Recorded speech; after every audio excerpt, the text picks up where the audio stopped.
Hola, si disfrutas las historias en mi canal, por favor apóyame suscribiéndote. Tu suscripción me motiva a seguir creando contenido. Muchas gracias. Ahora, entremos en la historia de hoy. Mi nombre es Sara. Tengo 32 años y he querido ser madre desde que tuve edad suficiente para entender lo que esa palabra significaba. El tipo de madre que hornea pan de plátano los domingos, que desenreda el cabello con manos pacientes, que lee la misma historia 4 noches seguidas porque es la favorita de su hijo. Soñaba con canciones de cuna, con cumpleaños con demasiado betún, con brazos cansados pero llenos de amor. Me casé con Tomás hace 6 años. Era estable, amable y gracioso, de esa manera callada y torpe de la que solo alguien como yo podría enamorarse. Nos conocimos en la universidad. Yo estudiaba para ser maestra y él era el chico que arreglaba las impresoras en el laboratorio de cómputo. Nuestras vidas encajaron fácilmente. Demasiado fácilmente, tal vez. Después de la boda, compramos una casita en las afueras del pueblo, 2 recámaras, un patio cercado y un desayunador que pinté de amarillo. Era el tipo de hogar que se llena con un futuro. Y lo intentamos. Dios sabe que lo intentamos. Seguimiento de ovulación, cambios en la dieta, suplementos. Descargué aplicaciones, leí foros, incluso compré un termómetro basal. Empecé a tratar la esperanza como una rutina. Pero pasaron los meses. Luego un año, luego otro. Y aún no había bebé. Empecé a ver a un especialista en fertilidad. Me hicieron pruebas, análisis de sangre, estudios hormonales, ultrasonidos internos que me hacían llorar en silencio en el coche después de cada cita. Los resultados estaban bien. No perfectos, pero bien. Deberías poder concebir, dijo el doctor con una voz clínica, casi distante. Pero quizá tu esposo también debería hacerse pruebas. Esa conversación con Tomás no fue bien. Al principio lo desestimó. Estoy sano, dijo. A veces corro. Es solo estrés. Pero con el tiempo y la presión, finalmente accedió a hacerse el estudio. Movilidad baja, así lo llamaron. Sus espermatozoides eran lentos, perezosos, poco viables. Probablemente sea por el cigarro, dijo el médico, y por su estilo de vida en general. Si reduce, quizá las cosas mejoren. Yo tenía esperanzas. Ahora teníamos una respuesta. Podíamos arreglarlo. Pero Tomás no quería cambiar. No de verdad. Decía que la prueba no significaba mucho. Que los hombres embarazaban a mujeres todo el tiempo fumando una cajetilla diaria. Se puso a la defensiva, frío incluso. No quiero que esto se convierta en un experimento científico, me dijo una vez. ¿No podemos simplemente dejar que las cosas pasen naturalmente? Pero lo natural no estaba funcionando. Empezamos a distanciarnos. De noche, él se sentaba en la sala con una cerveza a jugar videojuegos hasta medianoche. Yo me iba a la cama sola, a veces con lágrimas secándose en mis mejillas. Dejé de mencionar al bebé, dejé de mencionar cualquier cosa. El sexo se volvió un acto programado, atado a mi calendario y a mi temperatura corporal, y poco a poco se volvió nada. Pasaban semanas sin que me tocara. Me repetía a mí misma que era estrés. Me decía que el matrimonio era difícil. Pero sobre todo, me decía que debía callar. Las buenas esposas son pacientes. Las buenas mujeres son dulces. Eso fue lo que me enseñaron. El silencio se volvió más fuerte que cualquier discusión, más fuerte que cualquier otra cosa. Los fines de semana empecé a dar largas caminatas por el vecindario solo para salir de la casa. Necesitaba aire, movimiento, algo que me recordara que aún estaba aquí, aún viva. A veces lloraba mientras caminaba. No grandes sollozos dramáticos, solo un dolor quieto detrás de los ojos, un duelo invisible. Un sábado por la mañana vi a alguien nuevo al otro lado de la calle. Estaba trabajando en el porche delantero de la casa de renta vacía a 2 puertas de la mía, con la camisa medio desabrochada, los brazos bronceados y fuertes, martillando algo en su lugar. Levantó la vista y asintió. Yo asentí de vuelta. Así conocí a Marcos. Se mudó esa semana. Pronto supe que estaba recién divorciado, que trabajaba como mecánico y que no iba a la iglesia. Era directo y un poco rudo, pero tenía una forma de mirarte como si pudiera ver a través de todo. Ese tipo de mirada es peligrosa cuando te sientes invisible. Empezó a saludarme cuando pasaba frente a su casa. Luego vino la charla casual, después conversaciones más largas, apoyados en su cerca mientras yo fingía que no estaba evitando volver a casa. Nunca me preguntó si tenía hijos. Un día, se lo conté de todos modos, que lo habíamos intentado, que no había funcionado, que tal vez nunca funcionaría. Me escuchó, de verdad me escuchó. Sin consejos, sin frases hechas, solo silencio y una especie de comprensión en sus ojos. Se sintió como si alguien hubiera abierto una ventana en un cuarto que no sabía que me estaba asfixiando. No sabía qué estaba pasando. No quería que pasara nada, pero tampoco sabía cómo detener lo que sentía al volver a ser vista. Una noche, Tomás llegó tarde, apestando a cigarro, con el aliento cargado de cerveza, murmurando algo sobre el trabajo. Yo estaba sentada en la mesa de la cocina con una prueba de ovulación positiva en la mano, las velas consumidas hasta la mitad. Me miró y dijo, últimamente siempre estás tan tensa. Luego desapareció en otra habitación. Apagué las velas y el silencio siguió. Ya no pensaba con claridad. Vivía en un sueño que había muerto en silencio y ni siquiera noté cuando se desvaneció. Pero Marcos lo notó, y yo también empezaba a notarlo a él. Fue un martes cuando todo cambió. Una de esas tardes primaverales despejadas en que el aire huele a césped recién cortado y a flores en flor. Acababa de regresar de otra decepcionante visita al médico. Más pruebas, más revisaremos otra vez en 3 meses. No fui directo a casa. Me quedé junto al buzón, con los dedos recorriendo los bordes de sobres que no quería abrir. Marcos estaba afuera, trasteando bajo el cofre de su camioneta. Levantó la vista, se limpió las manos con un trapo y dijo, día difícil. Ni siquiera sonó como una pregunta, más bien como si ya lo supiera. Caminé hacia él. No sé por qué. Tal vez porque no quería entrar a una casa que se sentía más como una sala de espera que como un hogar. Volvimos a hablar. Le conté más de lo que había planeado, cómo solía soñar con pintar un cuarto de bebé, sobre la segunda recámara vacía de la casa a la que ya no podía entrar, sobre cómo Tomás no era un mal hombre, solo distante.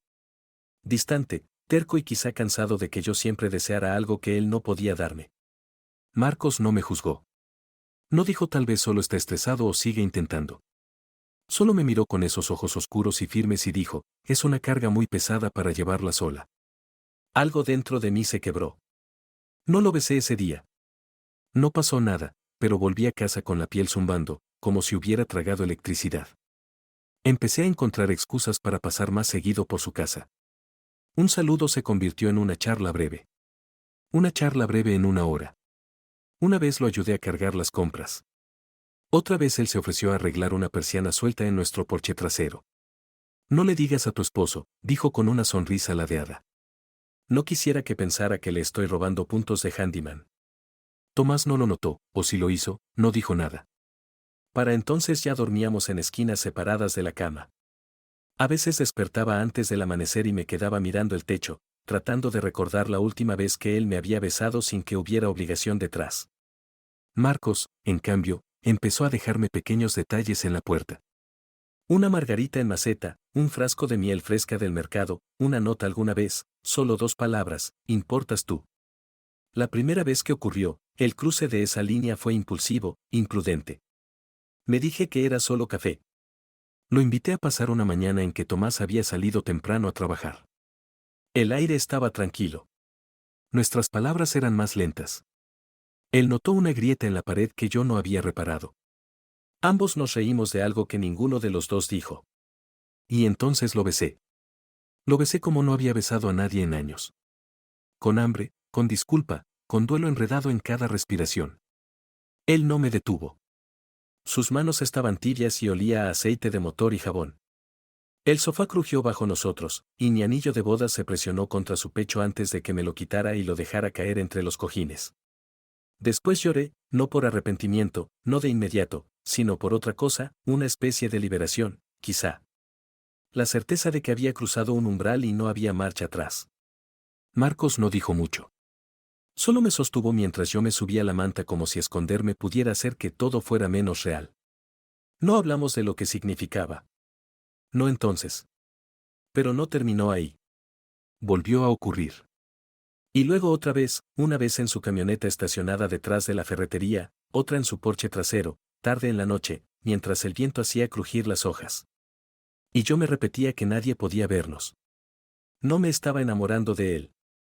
Eso era lo extraño. No se trataba de amor. Se trataba de escape. De esperanza retorcida en desesperación. Dejé de seguir mi calendario de ovulación. No porque no me importara, porque sí me importaba, sino porque algo dentro de mí susurraba una idea terrible, egoísta, ¿y si esto lo arreglaba todo? ¿Y si el problema no era yo? Una mañana vomité.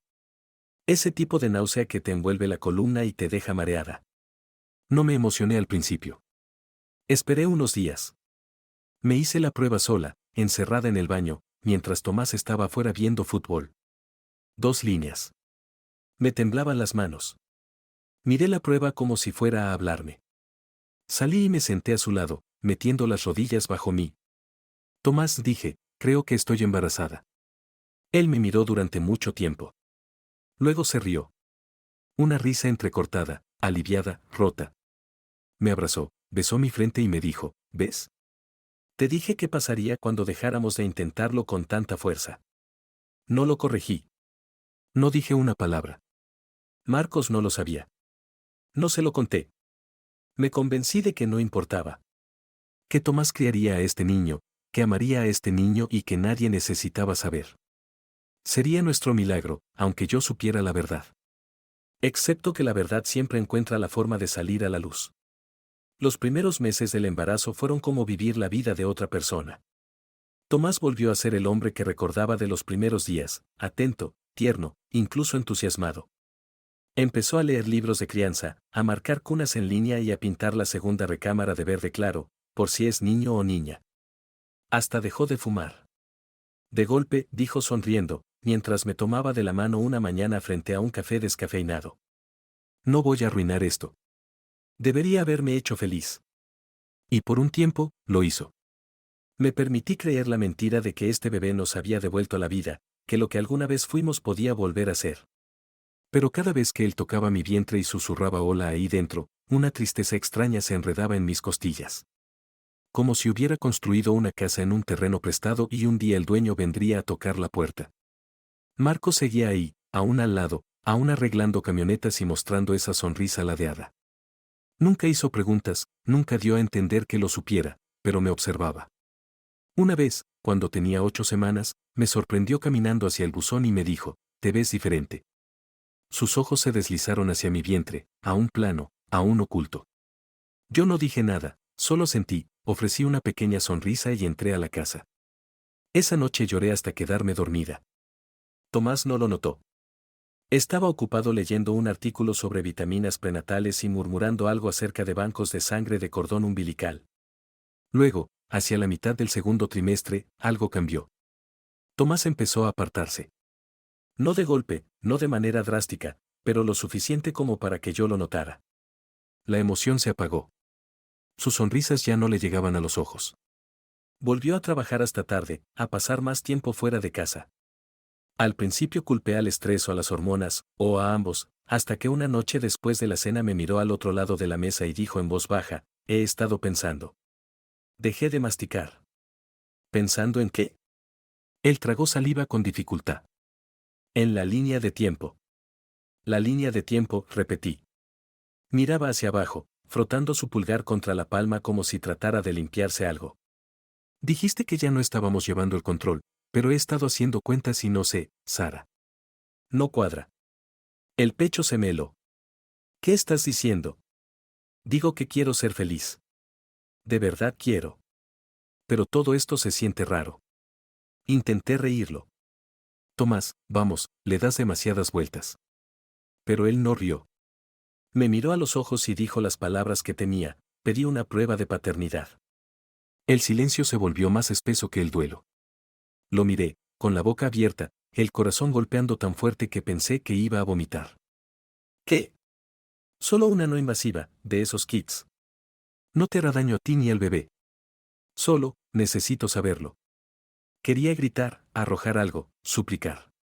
Pero lo único que dije fue, está bien, ¿qué más podía decir? Una semana después tomó las muestras, un hisopo de su boca, una gota de mi sangre en la clínica. Lo envió como quien manda una carta a la verdad.